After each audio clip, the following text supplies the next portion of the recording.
Bago pa man dumating ang mga Kastila, ang Pilipinas ay hindi isang liblib at hiwalay na kapuluan. Ito ay isang masiglang sentro ng kalakalan, dinadayo ng mga mangangalakal mula sa China, India, Arabia at maging sa mga karatig bansa sa Timog Silangang Asya.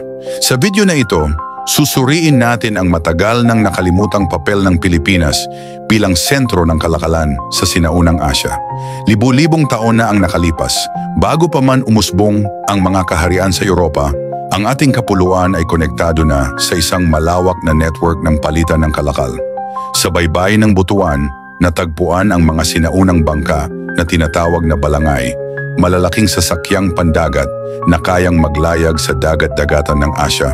Mula sa China, dumadating ang mga pinong porselana, sutla at papel. Kapalit nito, inihahain ng mga Pilipino ang perlas mula sa Palawan, ginto mula sa Mindoro at beeswax na ginagamit sa paggawa ng kandila. Ang mga mangangalakal na Chino ay regular na pumupunta sa Maynila at iba pang pantalan upang makipagpalitan. Mula naman sa India at Arabia, dumadating ang mga mababangong pampalasa tulad ng kanela at clove, pati na rin ang makukulay na tela. Sa pamamagitan ng mga mangangalakal na ito, kumalat sa kapuluan ang mga disenyo ng telang may gintong sinulid at maging ang impluwensya ng Islam sa Mindanao at Sulu bago pa dumating ang mga Kastila. Hindi lamang Maynila ang sentro ng kalakalan. Ang mga sultanato sa Sulu, Maguindanao at Tawi-Tawi ay may direktang ugnayan sa Borneo at Malaya. Sa Hilaga, ang kaharian ng Tondo at ang bayan ng Butuan ay may sariling daungan na dinadayo ng iba't ibang lahi. Ang ating mga lupa at dagat ay puno ng yaman. May ginto mula sa Cordillera, bakal mula sa Lanao, perlas mula sa Sulu at mga halamang gamot mula sa Visayas. Lahat ng ito ay tumatawid sa dagat patungo sa iba't ibang pamilihan ng Asya.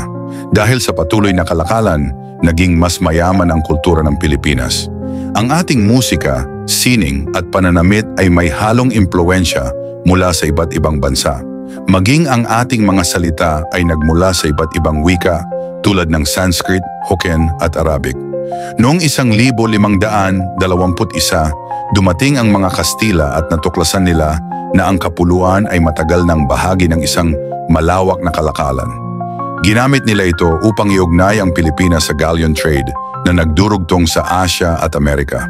Ang sinaunang Pilipinas ay hindi basta-basta isang grupo ng isla, ito ay isang masiglang sentro ng kalakalan, isang tulay sa pagitan ng silangan at kanluran, isang patunay na ang ating kasaysayan ay mas konektado sa mundo kaysa iniisip ng marami. For Forgotten Footnotes, please subscribe para sa iba pang kwento tungkol sa ating kasaysayan.